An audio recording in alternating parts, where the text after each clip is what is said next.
Look, if I'm a bit slow, it's because I'm absolutely hanging at my arse. Okay? So if I'm a bit, today, it's because of that. I hope everyone's doing well, though. Bless up to everybody that are tuning into the stream. It's a Sunday evening. I was thinking, do I have the day off? But I thought, listen, we don't take days off. Bad days off, Listen, we don't take a day off for literally. I don't think I've took a day off in terms of posting content since like May. So we're going to continue to persist with that. We're going to talk about some things. Mohamed Salah not leaving. We're going to be talking about Hugo Ekititike, absolute boss performance. And are Liverpool back? Are Liverpool back? Now, before everyone starts saying, oh, React says Liverpool are back. Oh, what a flip-flop. Hence why it's in the title with a question mark, not an exclamation mark. So yeah, bless up to everybody in the building, man. Bless up. This is what Arne Slot had to say yesterday. Arne Slot, when asked if he would like Mo Salah to come back after AFCON, and he repeated the word yes. Is Mo Salah coming back after AFCON? I mean, look, we're gonna have to wait and see. It's looking like he could potentially. He's going to be staying at Liverpool. We'll see if there's any more rounds on Twitter about the situation. I mean, look, there's a lot of quotes around Mohamed Salah. Virgil van Dijk, I've told Mo Salah I want him to stay. The rest, I'm not going to tell you. Interesting.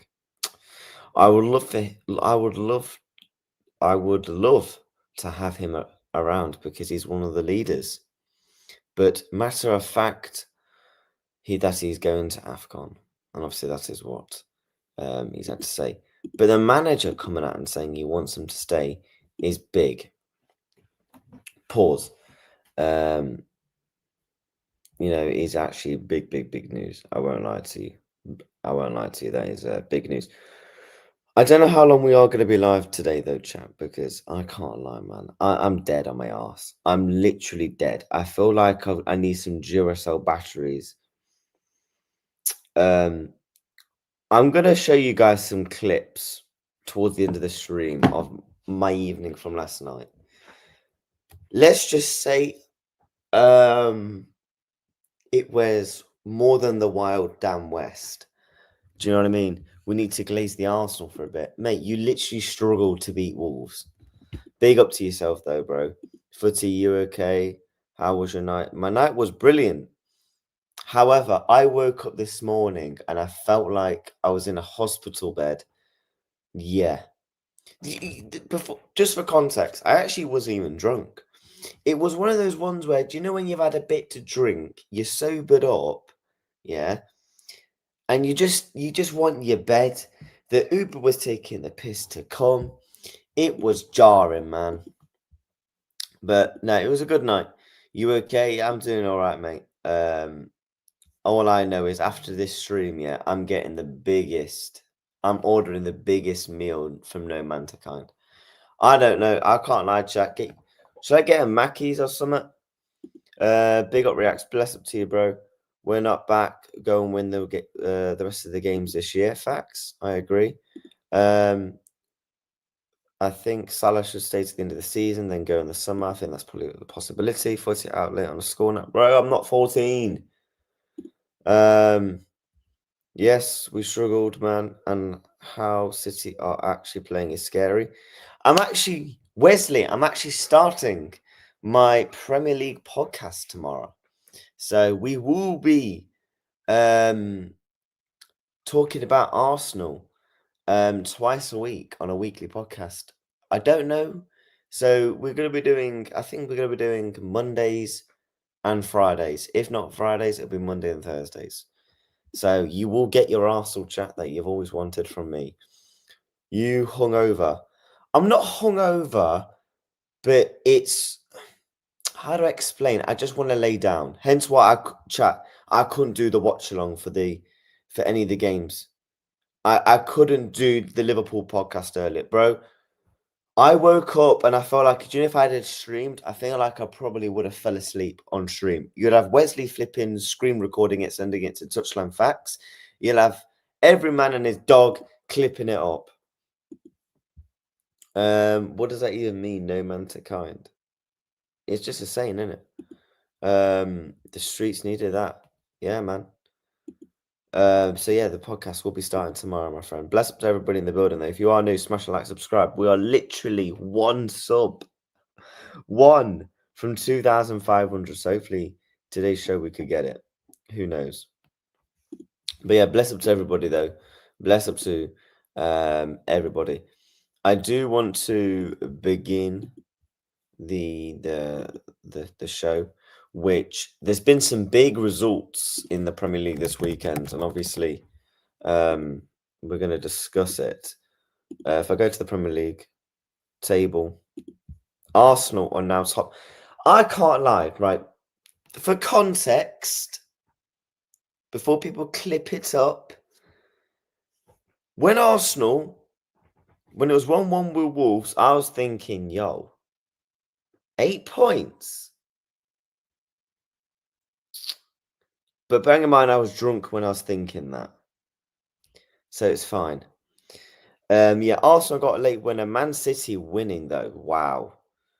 I still think Arsenal will go on to win the league. I think Arsenal just in a bit of a rough patch right now. You know, they've dropped a couple of points in the last couple of games. But if you're an Arsenal fan, I wouldn't be concerned, but I won't be too concerned. Liverpool up to 6th. Oh, we're on our way back. We got Spurs next. We're unbeaten in 4 Premier League games, chat. 4 Premier League games. Do you know what I'm saying? We've got Tottenham next. And he just got dunked by Forest. If we don't beat Tottenham, I'm sorry, but I know we're shit. I know it. Yeah? But if we don't beat Tottenham, bro, we don't deserve anything. Tottenham are diabolical. Diabolical. You look at our running now. I was looking at our running last night when I was chatting me and my girlfriend met up with a couple of people after our meal and stuff. Yeah. Our fixtures are actually quite good.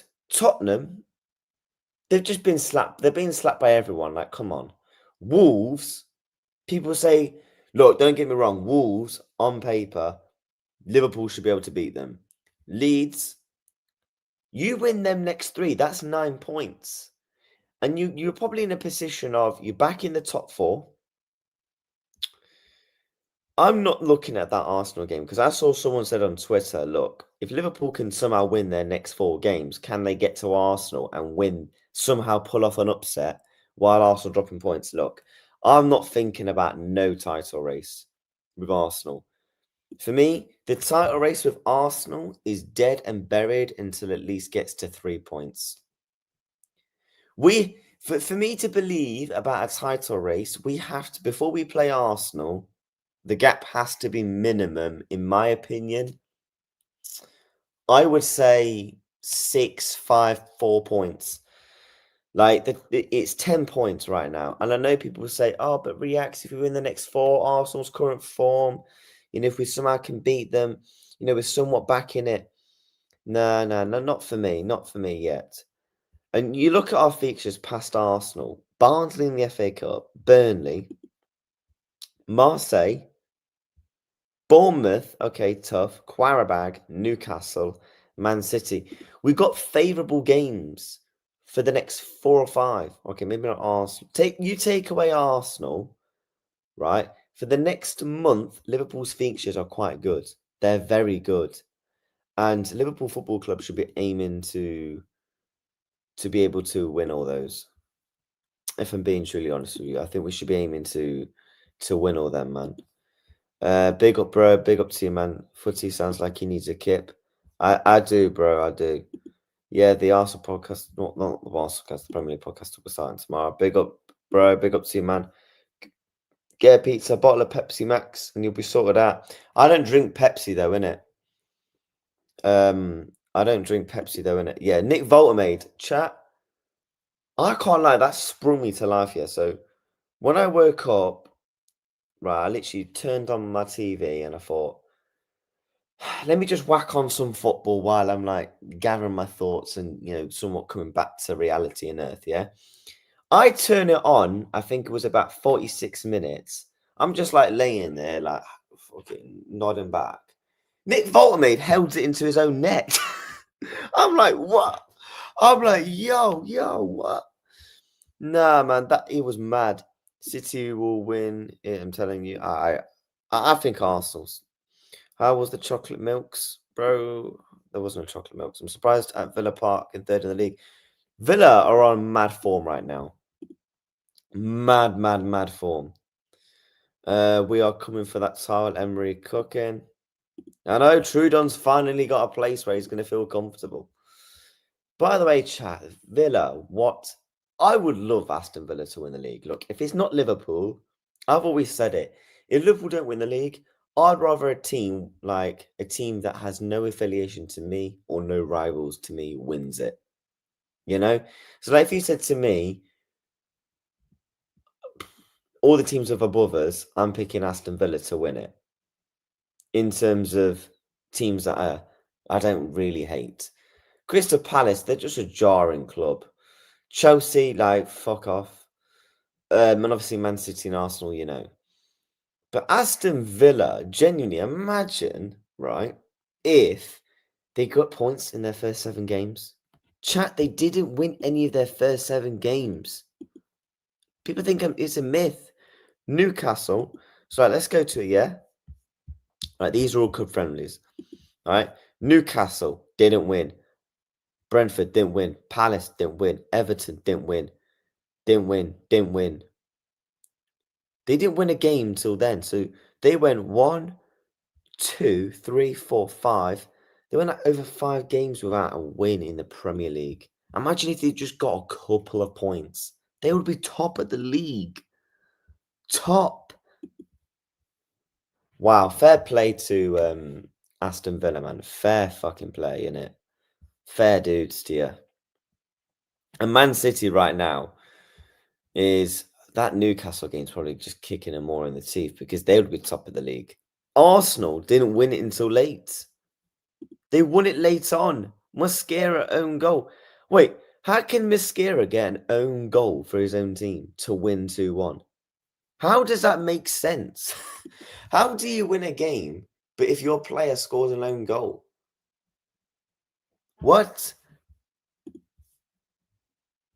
Oh, Mosquera for them.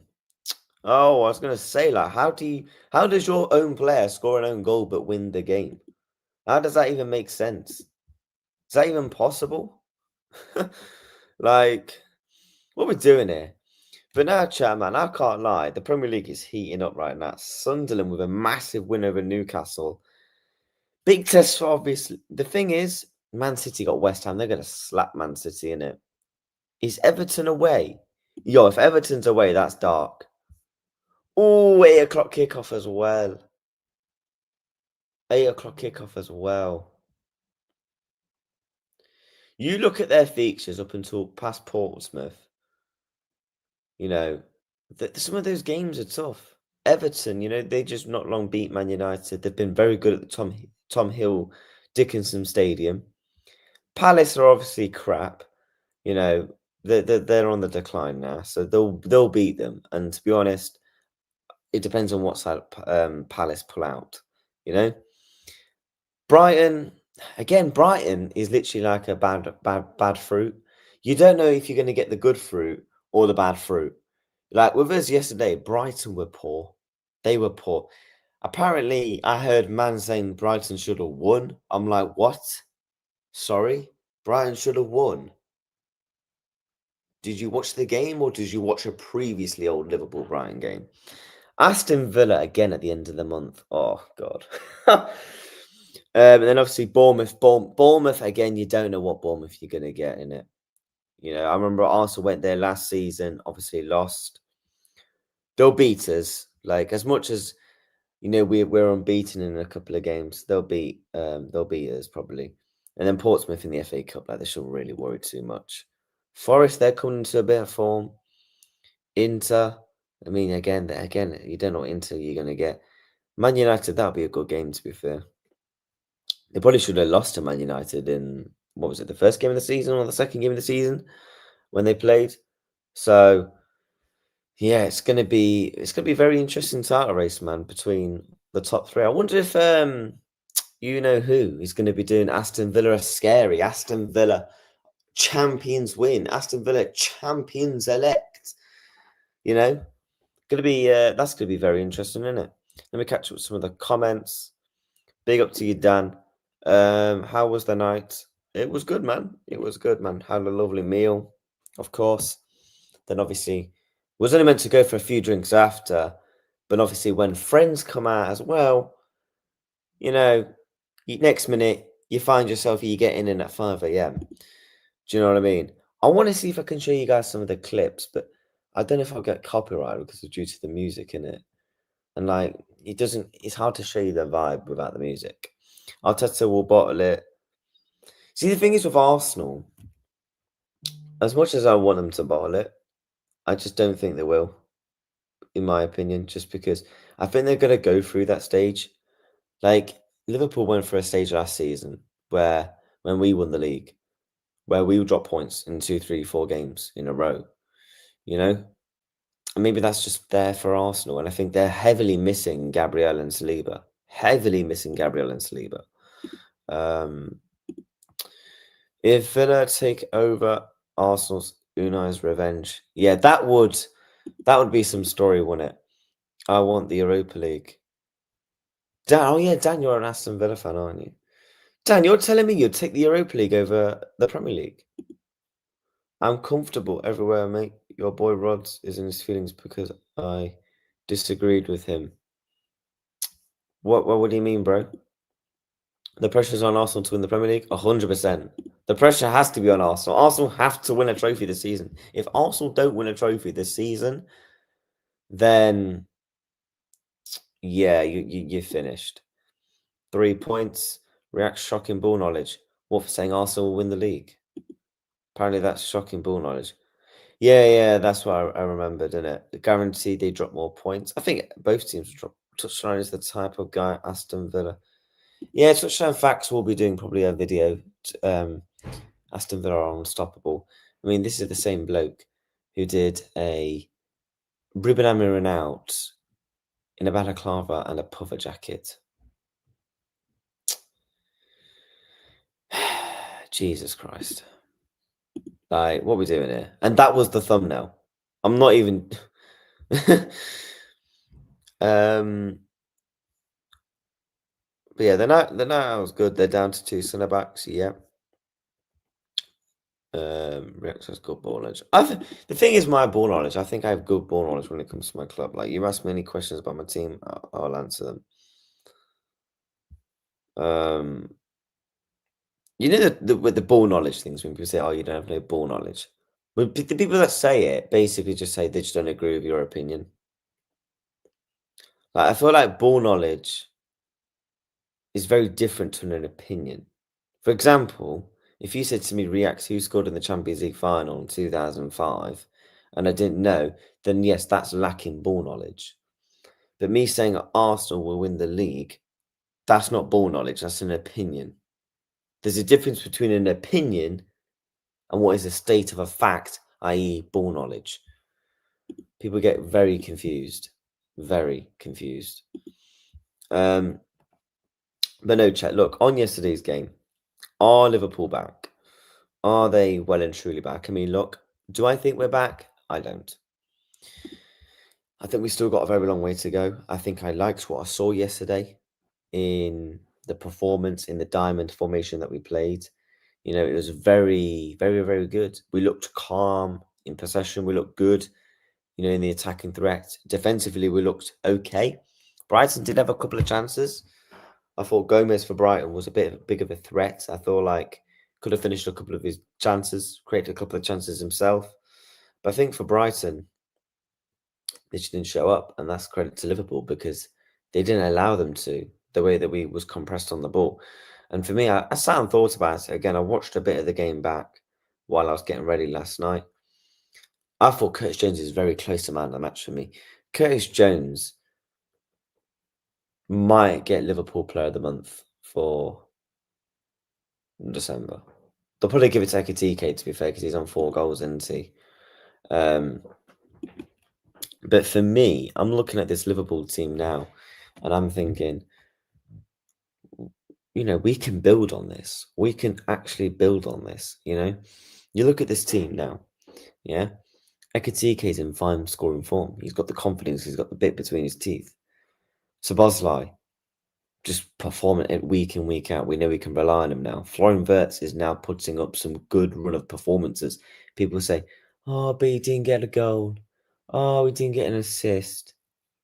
How about just watch the game? How about literally just watch the game instead of just saying, oh, he didn't get a goal. It's like man tweeted out last night, oh, that's another game he didn't get a goal or an assist. But I guarantee if you was actually speak to these people, they don't actually watch the game. They just read Twitter. Half of the people that do match reactions just read Twitter. They don't actually watch the football match that was literally on display. Florian Wirtz was brilliant yesterday, linking up with Hugo Ekititike, dropping deep, picking up the ball, driving with the ball, releasing the ball when need to, pressing when need to. His press resistance is actually very good for Florian Wirtz with his ability on the ball. Curtis Jones is our tempo setter.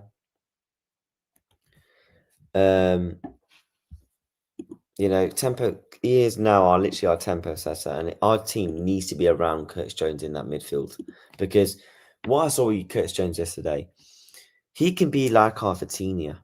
Now, before people clip this up saying, oh my God, React is comparing Vitinha to Curtis Jones. No, I'm on about in terms of a tempo setter. You know how Vitinha is very good at picking up the pace of the ball, slowing the game down when need to, speeding the game when need to. Curtis Jones can do that. In the way, if the game's going very slow, he can dictate it at his own pace. If the game's actually going quite quick, he can also dictate at his own pace. And I saw that yesterday with the way he's able to hold on to the ball when needs to. If he wants to slow the game down, if he wants to speed up the ball, he'll drive with the ball and he'll release it to a forward attacking player. And I felt like he can do that because he's very hard to get the ball off because he is press resistant. His passing range, I'll say, is quite decent. I think going forward, he's okay. Defensively, I think he's okay. The way, he can use that physical strength. And I think with Curtis Jones is the problem with him is always, it's never been about the player. We all know I think everyone can agree, if you've watched enough of Curtis Jones, he's a decent little footballer, right? The only thing is with him, he just lacks 2 things. Can he stay fit? And 2, can he get the rhythm? And for me, he's staying fit right now, so I would continue to play him, of course. And just continue to give him the rhythm that he needs because he's putting in the performances. So I don't see a world why Curtis Jones should get dropped, in my opinion. I think if Curtis Jones gets dropped, it's a bit of a disgrace. In my opinion, I thought Gravenberch looked a bit better yesterday. I thought at times in the second half he was poor, but in that first half he was very, very good. Very, very good in that first half. The only thing yesterday was a bit of a kick. Gomez going down injured, got an assist. I thought you could have had another assist as well. He was very, very good yesterday, Joe Gomez. But what let him down was just picking up that injury, man. Obviously, I don't know. I've not seen any news. I've literally only been up for probably about an hour and a half. Literally woke up, had a shower, somewhat got dressed. I mean, for Christ's sakes, I went in a dressing gown and a regular t-shirt. And I've not had a chance to see the news, so I don't know what the extent is on his injury. I don't know. I've not seen anything about Szoboszlai or Ekititike yet. I want to re-listen to the press conference because I kind of forgot what the manager said since yesterday. So we are going to re-listen to the press conference and a couple of interviews from yesterday just to recap and see where we're at with the injuries, because I think Liverpool will do business in January. I think we almost have to with the injuries that are picking up now. Conor Bradley, it's a good job. He's not injured. He's suspended. So he will be back in the team. Frimpong, I'm hopeful he will be back after Christmas. I think Spurs is going to be too soon.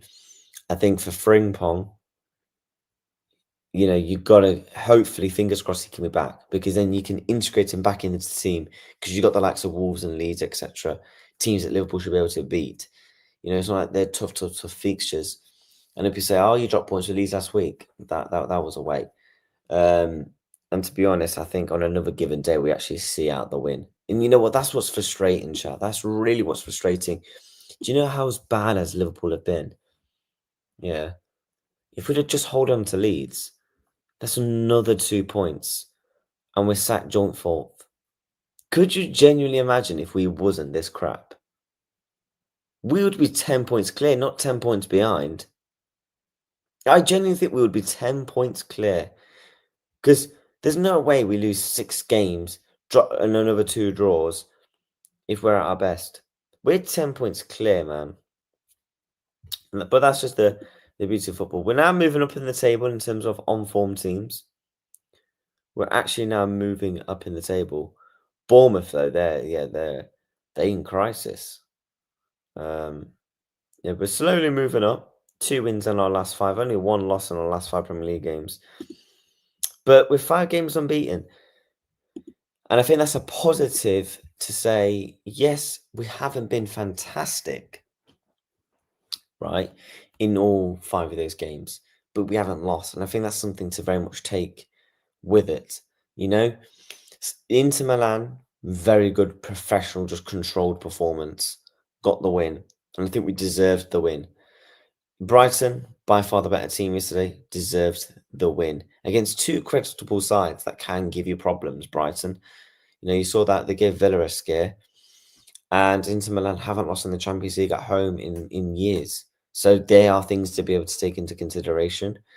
Beforehand of that, you've obviously, Leeds were very good up until we capitulated. So, and obviously Sunderland, we probably could have lost last minute, but we didn't. And obviously West Ham, we won. So for me, there is positive to take from this last 5 games. The fact that we haven't lost. I think we've slowly improved game by game, if I'm being truly honest.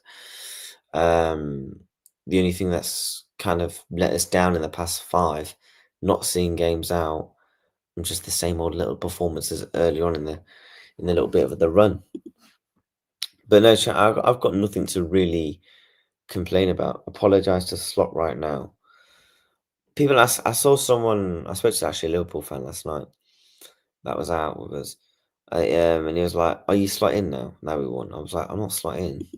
Look, for me to change my mind about on a slot, if you go and win me Tottenham, Wolves, Leeds, Fulham, and Arsenal, go and win me all these games, then I think my opinion might change. But until then, no, because then you're not keeping up your standards. You're not upholding what is and should be right for this football club. And that is to be competing for the title, competing for the Champions League. We're not out of the woods in the Champions League yet. I made no mistake. We're not out of the woods in the Champions League in terms of a qualification. I believe we're not even in the top 8. No, we're not in the top 8. We're in 9th. So I believe if we win the next 2, that would take us to 18 points. 18 points will qualify us. Unless literally everybody goes and wins their next 2. Obviously, I don't know everyone's next fixtures, but obviously there's a few here. Hopefully, Arsenal probably beat Inter, to be fair. Hopefully Arsenal probably beat Inter. Because then if we beat, then we can actually leapfrog a team. We're not going to catch Arsenal. They're already on 18 points. Like, they're 5 points behind, and they're not going to lose both games. It's impossible. And plus, yeah, it's actually impossible for us, because look at the goal difference, for Christ's sakes. There'd have to be a massive goal swing. And that's why I'm not anywhere near slotting, because slotting, we played well with 2 out of the 5 games. Cool, whatever. Let's see if you can go and win Tottenham, then go and win the game after that. But no, the Champions League, we're not out of the woods yet, because we've still got to. I think if we beat Marseille, I think we definitely qualify, because I would fancy our chances against Qarabag last game of the season, the Champions League form, shootout game, and I think we win that. But we've just got to keep moving, man. We've got to keep moving. We've got Spurs next. I mean, Spurs, they've just not been great, have they? They've got loads of injuries. They're, 11th in the league. You look at their form, right? They've just been dunked by Forest. Yeah. Okay, cool. You beat Slavia Prague. Brentford. Okay, fairs. Yeah. Dropping points to Newcastle, losing to Fulham, losing to PSG, slapping by Arsenal. They should have lost to Man United that game. So they've not been great for ages. Plus our record at their stadium ain't too bad. So, yeah. Let me catch up with some of the chats. Touchline is the most shameless guy. It's just his character, though, innit? Of course, I'd love it if Villa won the Premier League, but I'm being realistic. Ask me in April and see if I change my mind. 100%, I think you guys will probably go on to win the Europa League. Jones had a good game. Jones was good, yes. Rex was seen leaving the strip club last night. No. Big up to Clive. Hope you're well. There's not even a strip club where I live. And I ain't going down to bloody London, mate. How was Ekititike world class? Has he done for fuck all Liverpool? A couple of goals and your world class. No, world class performance. I said my match reaction. Salah stays until the end of the season for me. Hopefully, bro. CJ and Graf have played 2 solid games. Yes. It is funny, CJ playing as the register, picking his passes. Yeah, he's been very good, man. Jones starts the next game. Facts. Curtis Jones and Vitinha in the same sentence. That madness. You're ready for the loony bin. I'm comparing them as tempo setters. I'm comparing them as how they are on the ball. Do I think he's better? Obviously, Vitinha. He's probably top 3 footballers. No, top 3 midfielders in the world. I'm just comparing them in terms of their traits and attributes, in terms of what Vitinha has, Curtis Jones has, but obviously Vitinha's is a higher level. Big up to Jordan, bro. Apologise to Slot, no. But he did very well. Fair play to him. Standards is the new buzzword in football. Today's Slot face. You also got dunked 3 by Forest. Yeah, we know. Subscribe and like. Yeah, man. How many likes are we on? 19 likes. Bless up to everybody. Let's take a listen to Slot's presser then, and then we're going to listen to also a couple of interviews as well. We're also going to listen to a couple of them. Arnie Slot's press conference.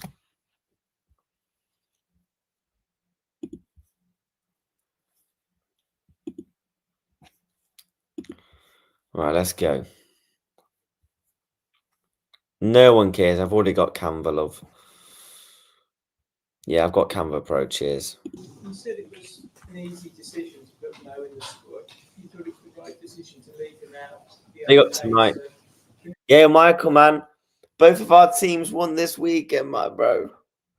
Both of our teams. Michael, I'm going to get back to you on WhatsApp.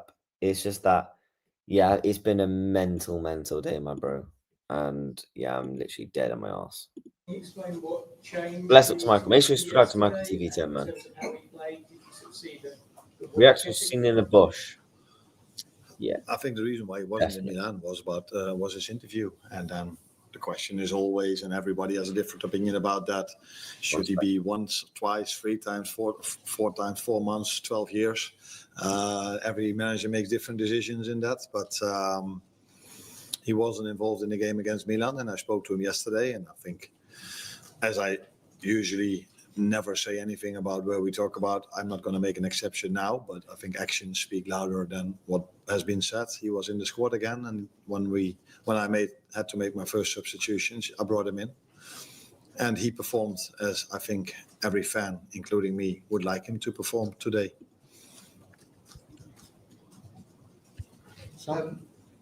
Is he coming back?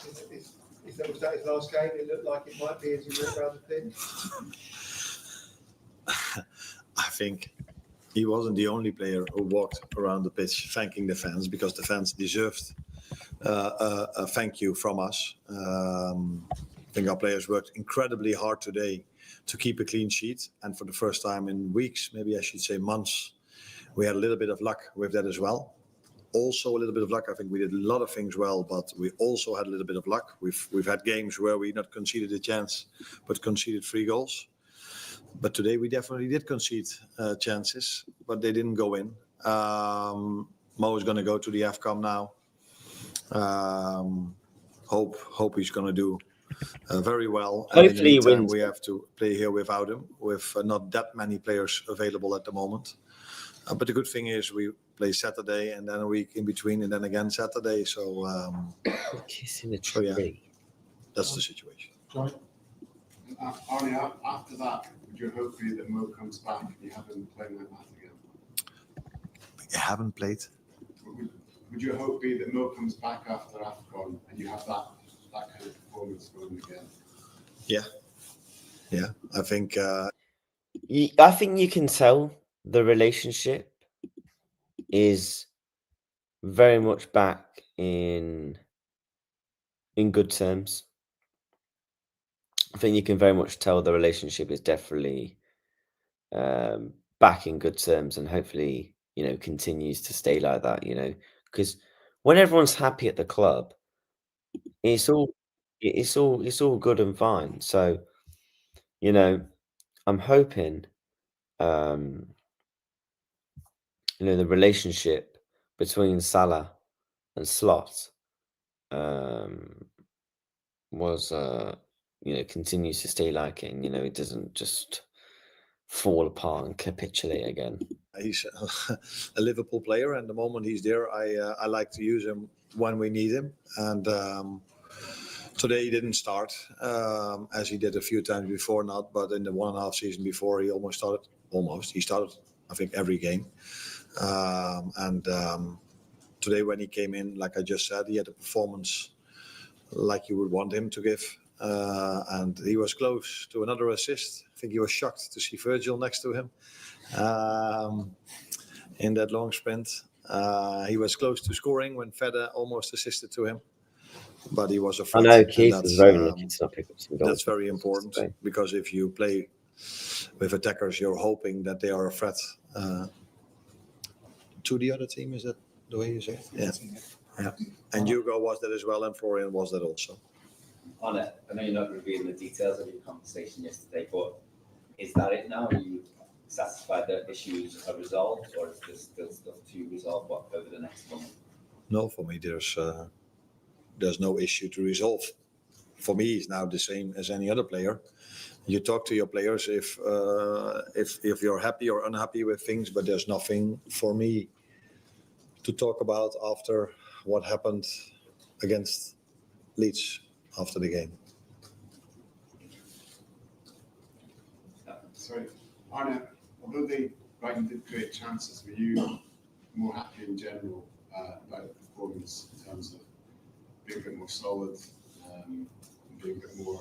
Yeah, that's funny. Yeah? This is what people now say. If you won 2-0, then all of a sudden we were solid, but we conceded so much. I think we conceded in one game more than we did in the last 4 games. But now all of a sudden it's solid because we won the game, and when we had a draw, conceding in the last minute against Leeds, I assume that people weren't as positive as after this game. But we had a lot of chances as well. We played, in my opinion, we are starting to play better and better on the ball as well. And from last 5 games we played, we kept 3 clean sheets. And that is something to build on. Big up to everyone, especially after conceding 4 against PSV and 3 against Nottingham Forest. Fair play to the manager, man, because I won't say he's fully turned it around, but he's starting to turn it around a little bit. And you have to give him credit, man. Yeah, you do have to ultimately give him credit, and that's why I gave him credit in the post-match reaction. Hugo, obviously, another 2 goals today. It's actually nice watching a Slot press conference without raging and getting frustrated. Impressive at the start that he has made over the last few months, and also was it just sort of tiredness that he was coming up with, or was there there? I think just before I took him off, there was a moment. I don't know what happened, but I think he hardly couldn't walk anymore because of cramp. So what I see with him, and I see this with all the players we brought in this summer, they had to adapt to the Premier League, to that intensity. Some of them had because they were all young. All the players we brought in are young players, except for Alex maybe, but all the others are very young. So adapting to the Premier League of that intensity, some of them had not to adapt to the Premier League, but to Premier League and Champions League. And I see all of them making progress in that.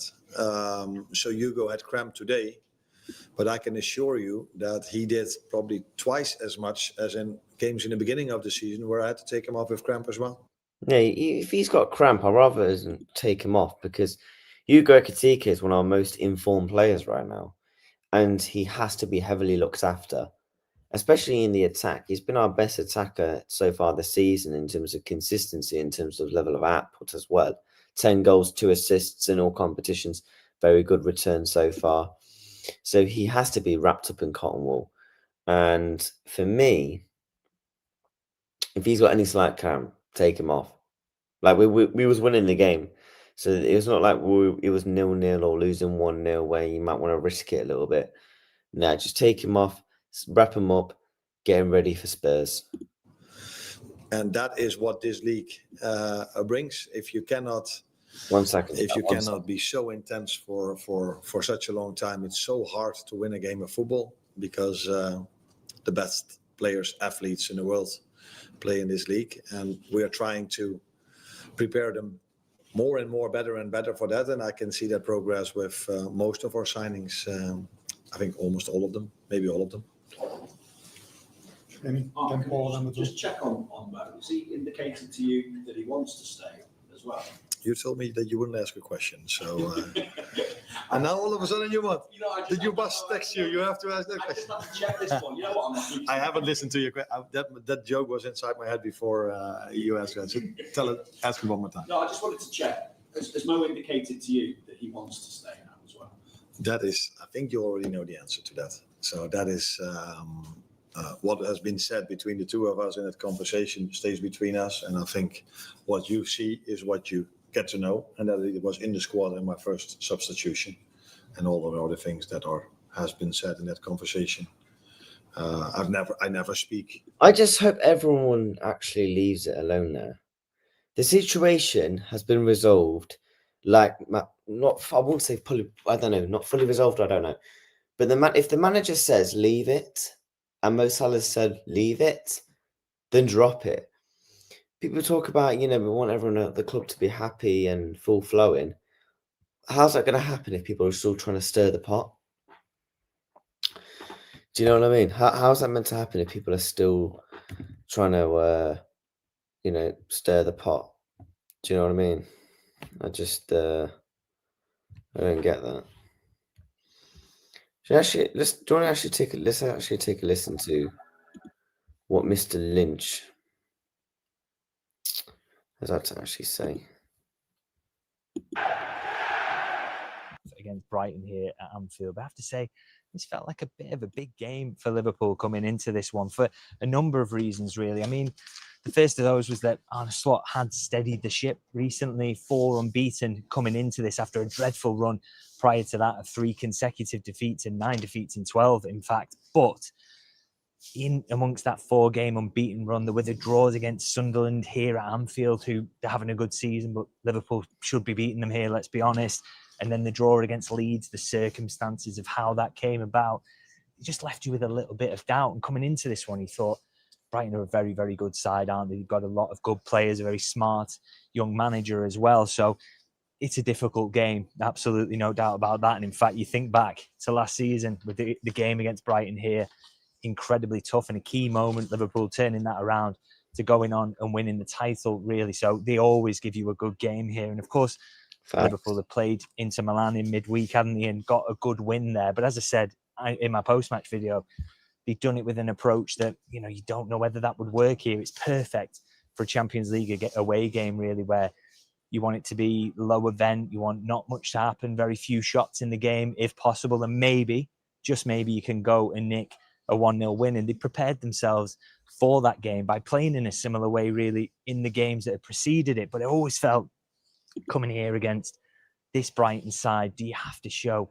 a little bit more than that? You have to probably be a bit more expansive here at home, don't you, to really kind of give a feeling that you're going to consistently pick up wins. And, you know, coming into this game, as I say, Brighton, very, very difficult opposition. They'd also had a week's rest coming into this. Liverpool coming off the back of a good win in Inter, but of course a win that will have taken an awful lot out of the legs. So I just had a little bit of concerns really about how Liverpool would go about this and whether they would be able to be expansive enough to beat Brighton, put in a convincing performance. And yet I have to say, you know, a 2-0 win here. And I think they largely achieved the aims in kind of doing that, really. I mean, it wasn't perfect by any means. And I think we've got to acknowledge that in the situation Liverpool find themselves in, it's probably never going to be perfect. They've just got to kind of slowly build their way through this and come out of that awful run that they were in by somehow picking up result after result and putting one foot in front of the other. But even if it wasn't perfect, look, perfect can't be the enemy of good. And Arne Slot's job really was to just slightly improve Liverpool, to make those small steps forward, those baby steps.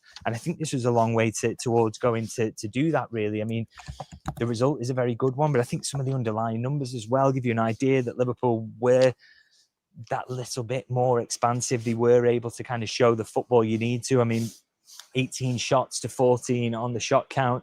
Shots on target, 4 for Liverpool, just 1 for Brighton, which I think is quite impressive from Liverpool with, you know, the talent that Brighton have got.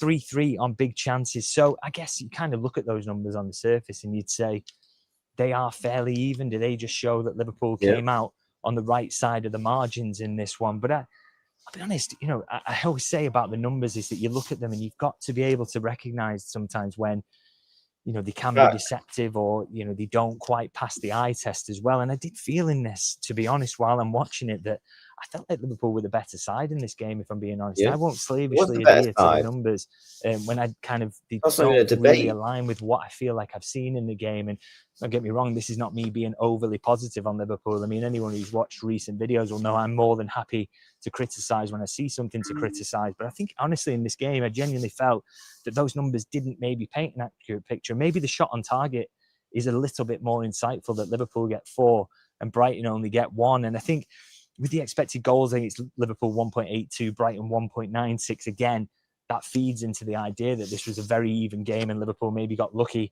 to just finish off a couple of chances in that. But I look at that and one of the chances is very, very early for Brighton, 0.58 for Gomez. Great save from Alisson. So you say fair enough in that point. But there's also one for Gomez, which takes up a huge chunk of their expected goals. And that's 0.46. And it's one in the second half at the Anfield Road end where he's sliding in and he hits the outside of the post. Now, you want to know how I'm going to design a sponsor city? Jog on, ads. Oh, for God's sakes. Alisson's got it fully covered. Kanate has made it so that if he gets on the end of the ball, it's only going to be from a ridiculous angle. So they kind of had it covered off. And I think when they go back, and this happens a lot, they'll revise the XG on that, because for me, that wasn't roughly worth half an expected goal. Maybe if he stood up and he's running onto the ball to shoot it from that angle, absolutely, that's a massive chance. But as it was, he could only touch the ball by sliding onto it. And I really did not think that was as good a chance. And that really boosted Brighton's expected goals, as I say. And so maybe makes it look like they had the better chances slightly in this game. But I really didn't feel that was the case. I felt like Liverpool, as I say, 4 shots on target to Brighton's 1. I felt they had the better chances in this. And I would also say there's a bit of game state involved as well in terms of Brighton's expected goals. They were forced to take a lot of shots because they were basically trailing in this game from 46 seconds in. So that does tend to have an effect. And as I say, I'm not doing that to kind of big up Liverpool's performance. I don't ever really look to do that. I just genuinely felt that they were the better side in this. And you've got to maybe take the stats with a pinch of salt at times. Maybe others will disagree, but that was my feeling from watching the game, that Liverpool were edging it and they were the side that ultimately deserved to win. And I have to say, one of the reasons for that is they look really good to me in terms of the slickness of some of the football, some of the approach play, some of the pressing as well, which again, these are elements I've been extremely critical of recently. And I saw real improvement in terms of that. Look, Brighton give you opportunities to press more than a lot of sides Liverpool have faced recently, but Liverpool were very, very good in that. And, you know, that is one element of their game that I have been critical of. I thought that press looked really good over the last couple of games. There's been moments where it's not been perfect again, as I say, and that will be the case at the moment. But there were also a lot of moments where Liverpool were forcing high turnovers, getting themselves into good positions and creating chances from there. And then, as I say, some of the attacking football, really, really slick, really nice, could have scored more than they did today with the chances that he created. So, you know, as much as Slot has kind of made it a little bit dour recently and has kind of gone really back to basics, this was kind He of had to go back to in the other basics. direction. Arne Slot had to go back to basics. He had to return back to basics because what he was possessing, what he was presenting, simply wasn't working. It was more than not working. We was getting dunked by threes. Literally 3-0, 2-0, 3. We were just getting slapped. So he had to go back to basics. And going back to basics sometimes not only helps with the players' mindsets and mentalities, it actually gets you results on the pitch. And you've seen that in the past 2 games. Well, you've seen, you picked up 3 wins from your last 5. So going back to basics almost has actually worked, And I hope he continues to do that. If he wants to play in a bit of style of play, implement a couple of things, how about just do it bit by bit instead of just throwing it all in the flipping pot and hoping you're going to get your meal? Liverpool doing a bit more. And I think that's really, really encouraging in terms of continuing to build forward and to get better, because they can't just do what they were doing forever. That was just a way to steady the ship. But from now onwards, they've got to start playing a bit more football. And I thought we saw signs of that today. And I thought a good balance for the most part in the team in terms of how they did that and everybody knowing the job's off the ball. So really, really encouraging. And of course, it leaves them, as I record this, in 6th position in the league, just 2 points off that all-important 4th place and having come through a really, really tough week there. So that's what Arne Slot needed. It's what Liverpool needed. 5 unbeaten now after that run of 9 defeats in 12. Everybody, I think, will be feeling so much better about themselves. And so that is another reason why this was just an absolutely all-important win and a massive, massive game for Liverpool, as I say, in terms of what it means about their prospects for the remainder of the season. Now, just going to quickly pause there, as I generally do at the moment, to just remind you that NordVPN are supporting these recent videos. Really, really grateful to them for that. And there's still that opportunity to bag yourself a bargain at nordvpn.com/LynchLFC. As per usual, the link is in the description if you just want to click it there and get yourself a box as well. And of course, you don't want to miss Liverpool games at the moment because they're on this unbeaten run, thankfully, and that's really helpful in that regard. It also keeps your personal information safe and hackers at bay as well by hiding your IP address, which is really important, of course. And of course, at the moment, there's this Cyber Monday offer, not just Black Friday, Cyber Monday offer now. It gives you 4 months extra free when you purchase the 2-year plan. So, and it's completely risk-free, 30-day money-back guarantee for you there as well. So a no-brainer. And as I always remind you guys, it massively supports the channel. If you click that link, if you're thinking about getting a VPN, everybody else is at the moment, then this is the one to get. And if you can click that link, nordvpn.com/LynchLFC, that would be massively helpful. And thank you to NordVPN, as ever, for their support. Now, back to the game. And a lot to talk about. And of course, I have to talk about a certain Mohamed Salah. I mean, the narrative gods were always going to ensure that he came onto the pitch in this one, wasn't he? That Gomez injury early doors, which, let's be honest, we've been expecting that when he's been in the team. He does pick up injuries, unfortunately. And I thought, a big and a brave call from Arne Slot to involve him in that moment, really, because, look, it's... If you want to have a job in the next 5 years, these... I'll just apply. He could have quite easily gone to another sub, could have looked elsewhere. But, swallowing his pride a little bit, if you want to call it that, showing that relationship is good and that he does want to turn to Mo Salah as his first sub. So a big call for the manager to do that, considering all the noise about it. And of course, he comes on and he gets a goal contribution in the game. He was always going to do something, wasn't he? That was absolutely written in the stars. But also alongside that, I thought a decent performance as well. 3 shots, 5 chances created. He could have done better with the one to Robertson at the end. He overhits that pass. That's a shame. He would have had 2 assists there. And of course, the last one over the bar as well. Everybody in the building, man. Make sure when he might have done better. But hey, being involved is important. And that's the thing you want to see from your forwards. Ekititike misses chances today, but of course, he's the hero. So you want to see Salah involved in that way. And I think, look, for both sides, this will really help calm things down. I think, obviously, he got to the point that he could be in the squad today, that he could be involved in the game, but there is, and this is told to me by Liverpool sources, there's still some way to go in terms of fully repairing the relationship. Well, today will be helpful, I think, because look, it's proof that this Liverpool team can be balanced with Mo Salah in it. That's important for the coach. And I think proof to the player himself that he can be part of a team that's balanced as well, that he can be trusted by his manager to be used in these situations. And of course, that he can still get goal contributions by sending in that corner. So hopefully he goes away to AFCON now, player and head coach both feeling pretty good about this situation, both feeling that they can get kind of through this. And I know he went around Anfield at the end, didn't he, clapping, applauding, but there's a big smile on his face. He was patting the badge, but, you know, no tears or anything like that. It didn't feel like a goodbye. It felt more like a see you later, really. And I hope it is, because I think today's proof. He wasn't perfect and Liverpool weren't perfect, but it's just proof to me that both player and club can get more out of this relationship. And yes, he might need to leave at the end of the season. I think we all accept that, you know, that's already kind of written at this point, that he's not going to fulfill his contract, but it can be mutually beneficial when it comes around. Liverpool can get a fee. Salah can go and pick out his move. And you know, people that say that Mohamed Salah is leaving January, I'm intrigued to see what their reasons are. Because you actually saw when you actually give Salah the space and the time on the ball, and actually going back to basics has actually helped Mohamed Salah. No wonder he actually got a goal involvement. Maybe because you actually put him somewhat closer to goal rather than flipping 500 billion yards away.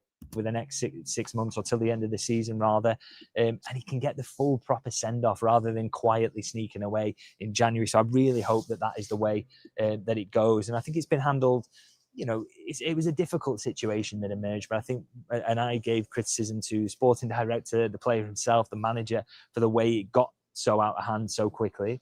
But I think what you've seen since is that it's been handled well, it's been calmed down, and everybody feel a bit better about this as he goes off to AFCON, and hopefully will be back to score some goals and to contribute between now and the end of the season, after maybe helping Egypt to go and lift the AFCON. We'll have to see, but I don't think that was a firm goodbye, just a see you later, hopefully. And of course, not just Salah I want to praise today for his performance, but also one man to me who just absolutely stood out, which was Florian Wirtz. I mean, no goal or assist, but I just thought he was absolutely awesome to watch today. You know, I talked about the slick football Liverpool were playing. He was at the heart of so much of that throughout the game, really. I mean, just the one shot, 3 chances created, 2 out of 3 dribbles completed, but some of the passes, some of the takedowns, some of the, you know, the way he moved the ball and little dummies and moments like that, he was just fantastic. He does need, in the long term, to add the goals and assists. He's going to be judged on that, and he absolutely should be, because that's what he delivered at Leverkusen. But he makes Liverpool a better team when he's in it, I think. And again, today, proof of that. You know, even moments where he's holding people off as well. So he's got that strength, he's got that tenacity, he's getting used to the Premier League as well. So a lot to like. And, you know, another thing that shows you he's getting used to the Premier League is that he's got some stats here that are kind of like a defensive midfielder: 4 tackles, 2 interceptions, 9 recoveries, 9 out of 12 duels won as well. You know, he's a really good presser as well. I think he makes Liverpool's press better because he did so much of that at Bayer Leverkusen. Again, when I spoke about him when he was linked, these were the stats I was pulling up. He's so good on both sides of the ball. That's why he's an elite talent. And so I thought, again, we saw that again from him today. And I think the second half of the season is going to be absolutely massive from him, because I think he's already taken steps forward and there's more to come. So I'm really, really excited about the direction he's heading in. And, you know, we did expect him to come good, but he's a young player. He can take time. I'm really looking forward to seeing more of him in that second half of the season. And of course, the final player, I want to save the best till last. It's Hugo Ekititike with his 2 goals today. Yeah, we really well taken goals, really important ones. And look, I think one of the best things to say about his performance is not just the 2 goals, but he gets 7 shots off. Now, if that's Darwin Núñez, he gets 7 shots. You may be thinking not too many of them end up in the back of the net because his finishing wasn't quite there. But with Ekititike to get 7 shots, you're thinking he's a chance magnet, and he does put some of them away. He gets 2 goals today, which is really... Ekititike, that's the difference between him and Isak. He's got the bite between his teeth, and I've said that a few times. You know, that moment yesterday where the shot went over the bar, where he slowed the game down, slowed the ball down, and then instantly tricks the defender. Use that burst of yard of pace. He's got so many bursts of yard of pace. He's actually quite a quick footballer. He just needs to finish up a little bit on the finishing, but he's not the end product. He's 23, 20, he's like 23? Hugo Ekititike, he's come to Liverpool. He's been by far our best attacker so far this season. I've got no complaints from him. I think he just needs to improve on just the final end product in terms of maybe decision making at times. But he's really good, man. His link up play, his creativity, the way he's able to hold up the ball, the way he's able to shield the ball. Very good player, man. And yeah. How much did we actually get him for? Wasn't that 69 million? People say, oh, pause. That's not a pause. Honestly, it's been a fresh breath here watching Hugo, man. He's been fantastic. Absolutely massive. So I liked it also everything else he kind of did around the game. 80% passing accuracy. So he was taking the ball, playing others in, linking the play as he does in that centre forward role. He wins 7 out of 9 duels as well. So he's pressing, he's also dribbling, he's doing all the kind of great things in terms of winning his battles on both sides of the ball. And I think that's something Liverpool as a whole didn't do as well as they should in the first half of the season. But he really, really looked good in that today. He has generally, when he's pulled on a Liverpool shirt, and I think you can just categorically say now he's been a brilliant signing, hasn't he? Another one who there's absolutely more to come from him, but how exciting is that? Because he's taken the Premier League like a duck to water, and he's just his celebration yesterday for the second goal, where he just looked at the Brighton man, and he was just like, he just went like that with his head, and it was just like, yeah, who the fuck are you? Now that was, now his celebrations are funny, man. Get even better from here, but he's also already, one of the better forwards in the league. And I just think, again, you just have to have a reminder that he's such a young player, isn't he? There's, there is so much more development. How old is he? Let me have a look.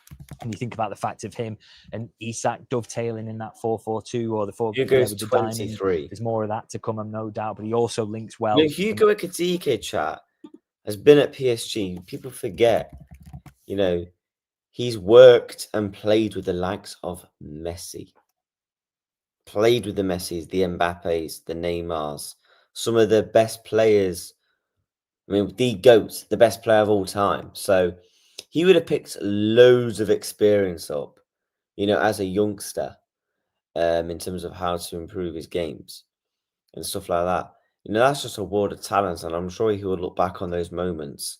And in the longer run, it will also help him because I guarantee you Messi gave him loads of advice. Mbappe did, Neymar did, in his time at Paris Saint-Germain, which unfortunately just didn't work out for him, which is kind of good because we got him now. There's wingers either side of him, so he's flexible. Just a really, really exciting young player who is playing. I just want to see him and Isak, see if they can really get going playing together because I feel like we can. But at the same time, when we've done that, the attack just hasn't quite worked and connected well with the midfield. It's just been isolated and disconnected. When we've gone with the 4-4-2 rather than the diamond, I prefer the diamond as opposed to an actual standard box 4-4-2. Fantastically at the moment, and will play even better as he adapts even further to this league. So what a signing he has been.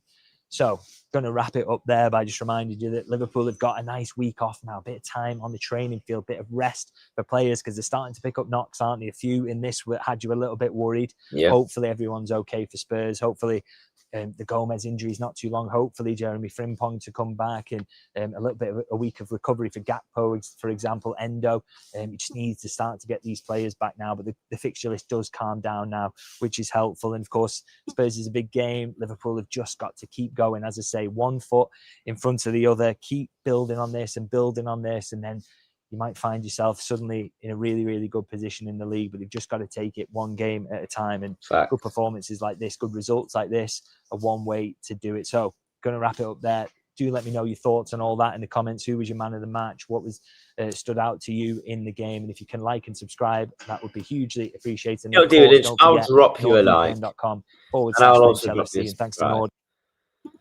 I did see this yesterday, by the way, chat. Mo Salah smiles and turns down an interview in the mix zone after Liverpool with Brighton 2 weeks in a row. He said, no, no, no, no. I guarantee you he had men behind him, yeah? Pause. Yeah? Saying, I guarantee if he went anywhere near that mix zone, they're like, yo, we're flipping, dragging you back, bro. Like, we're not allowing you going anywhere near that mix zone. But yeah, he was very good yesterday, Mohamed Salah. Had the right mentality. I thought he was very, very good when he came on. Very, very, very good. Let me catch up with the chat. Yeah, Celtic are losing. Names, that's too much work rate. How the fuck is React's gonna cope doing all the World Cup watch-alongs? You have to see, my bro, especially some at 5 a.m. Reacts, will you do a 24-hour stream for the World Cup? Why would I do a 24-hour stream for the World Cup? What happened to the bucket of water? Oh my god. Nems on top of the table. David Lynch is the hype man for slot. Lynch will never go in on slot and matters because he will lose and brings in from the clubs. To be fair, I've seen him criticize him before. Salah should have had a goal and another assist. That depressed the numbers. Yeah, he should have scored. He should have scored. He should have scored. Mohamed Salah. Kaiser put it on a plate for him, and he's literally a tap in. All he has to do is literally tap it in, and he just blasted it over. Literally just put the slightest bit of connection, and it goes in the back of the net. Went for power rather than position. More than good. The priority is now screening the centre backs 100%. We definitely still need a centre back, my friend. You hit the nail on the head, Reacts. Bring in new players a little time. Facts, man. Like if you're going back to basics, right? If you're going back to basics, implement things one bit at a time rather than just fucking throwing it all in the pot. Do you think witches, back in the day, used to just get all their stuff and just throw it all in and hope it all works? No, they added one ingredient at a time. The Gomez injury helped slot end the soap opera. Bro, man says soap opera, Must win against Spurs. Facts. Good evening, Reacts from Turkey. Well, bless up to you, my friend. Bless up Turks as well, man. 67 million. 130. Bro, allow it. Who's a bigger flop? None of them are flops right now. I don't like to call player flops until they've actually left the club. Because let's say if you sign a 6-year contract, you have a terrible first season, and then the next 5 seasons are fantastic. Is that a flop? No. The LFC press guy, yeah. But yeah, chat. Salah did turn down a interview, which I thought was quite funny, to be fair. I did think that was quite funny. The banter between them all. What else have we got? I'm actually going to check for Liverpool injury news, actually. I mean, because it is a Sunday, I doubt there's any major news. I think we'll probably hear more news tomorrow. What's this? Liverpool injury update. Oh, let's actually have a look, because I've not actually seen this. Honestly, I provided an update on Joe Gomez and Dominic Szoboszlai. Gomez was forced off at half-time. Winner Szoboszlai was re-employed. That's right, but then had to be withdrawn. Oh no, that's just from the press conference. Dundee was an ankle. It didn't look great when I saw it. Just saw him, but he has unbelievable mentality. Let's hope for the best. The good thing is for Connor, he comes back from suspension next week, and normally Jeremy Frimpong will train with us also. And yeah, Salah is going to AFCON. So yeah, no Salah for AFCON as well. I think Salah comes back around. So he's going to be missing Tottenham, Wolves, Leeds, Fulham. He'll probably miss them too as well. He should be back anywhere between these 3. It depends on how far Egypt go. I believe if Egypt don't make it out the group, the earliest he can come back to the team, he could be back for Fulham if Egypt don't make it out the groups. But to be fair, you probably expect Egypt to somewhat make it out the groups. To be fair, I think he'll probably come back between Arsenal, Barnsley, and then he could be potentially back for Burnley. He could miss Burnley if he goes all the way. So if he goes all the way to the final, and let's say he wins it, he'll also miss Burnley as well. Yeah, you see, man said mentality won't heal an ankle, but no clue what type of an injury. Yeah, exactly. You can't really. You can have the best mentality, but if your ankle is fucked, which I thought it was his ligaments, I thought it was literally his ligaments. But we have no news yet, really, on Joe Gomez in terms of an update. Obviously, we'll have to wait for some more news on that situation. Hopefully, fingers crossed. It's not, in really bad, because if it is, then yeah, it's peak. It's peak if it's bad, isn't it? It's peak if it's bad. Because I feel sorry for him, because I actually think he was actually really good. He was really, really good in that little run of form. Picks up an injury, boom. Versus useful. Isa looks injured. I don't think Isa looks injured. I just think he's struggling. I just think Isak is really, really, really struggling. And obviously, to be fair with Isak, when it comes from the goal output, doesn't help when you're not getting past the ball to you. But at the same time, there's also stuff that he could also be doing. Do you know what I mean? At the same time.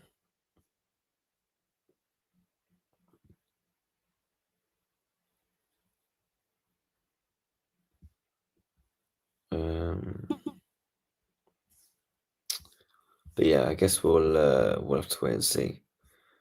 Guess we would have to wait and see. Apparently John Cena's retired. John Cena's retired, apparently. Wow. Fairs. Marcus Rashford is levels on Isak. Grow up. But he was celebrated before coming on. But he was checked before coming back on. Exactly. I think we should have just took him off straight away. I don't know why we just didn't take him off straight away and just save the hassle. But no, we took a risk, and who knows, that could potentially have made the injury worse. If that's made the injury worse, I swear, man, that's gonna piss me off. If that's actually made the injury worse. Like, if that's low-key made the injury worse, then, man, I was just peak, innit? It's just peak.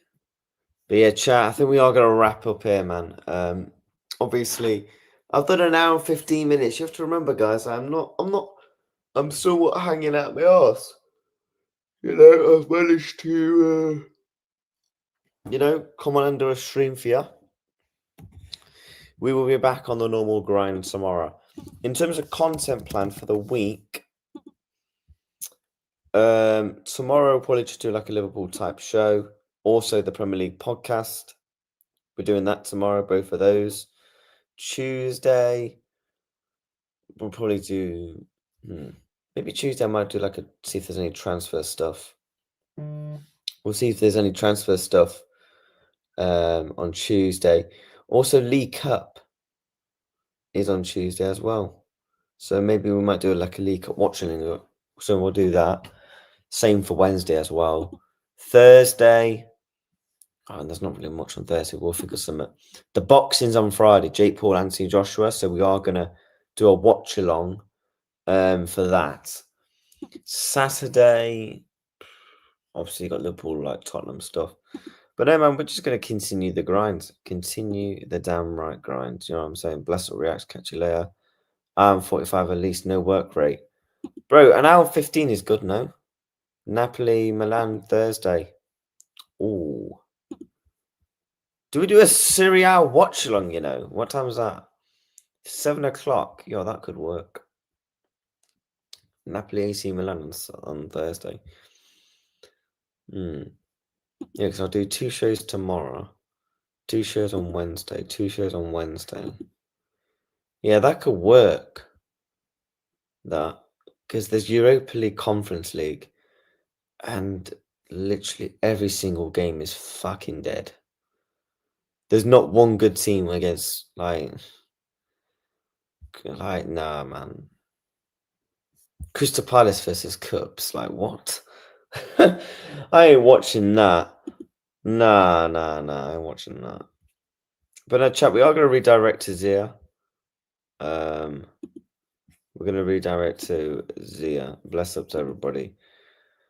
So yeah, tomorrow you got the Liverpool morning show, and we'll also be doing the Premier League podcast, where basically we're going to review the games from the weekend and also talk about the games. Obviously, we'll do that also on Friday as well. For that show as well. But no, you've had nearly an hour and 20 minutes of me. I'm going to go and have the biggest scran of my life. And yeah, appreciate every single one of you. Make sure you show some, say, footyreactstv rated Zia. And yeah, I'll see you guys all very, very soon. Take care.